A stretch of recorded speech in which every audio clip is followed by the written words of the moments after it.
Miss Katie Rosette.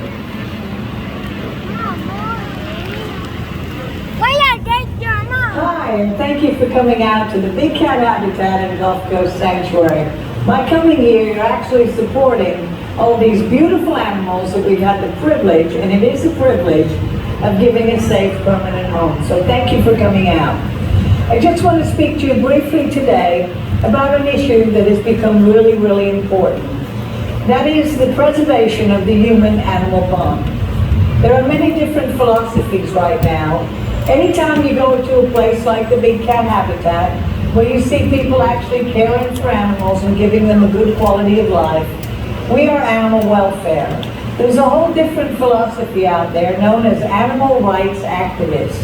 These groups have a completely different philosophy.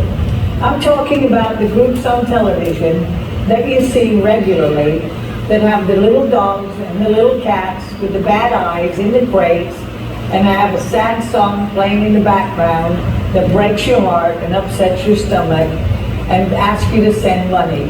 These are animal rights groups. Now, there are laws on the books already to protect captive and human-raised animals. We just need to enforce the existing laws, not to ban these activities.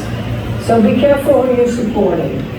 If they have their way, the animal rights activists will close all the zoos around the world. There will be no more service animals of any kind, including guide dogs, search and rescue dogs, companion animals, and all kinds of other human-animal activities. So instead of supporting the groups on television that are obviously animal rights groups, support locally. Support your local humane society or your local no-kill shelter. That way you can actually go down to that organization and check it out and make sure that they're actually spending the money to help save animals and not for euthanasia. Don't take our word for it. There are many websites. We urge you to support this issue by studying the facts.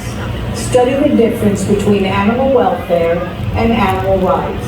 Let's maintain this human-animal bond that humans and animals have shared for thousands of years. We have always been able to live, work, and play together, and this must continue. I want to thank you for your attention on this really important issue. Thank you, and have a great day.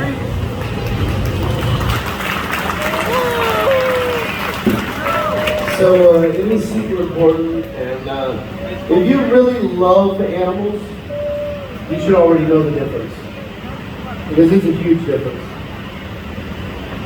I love Betty White.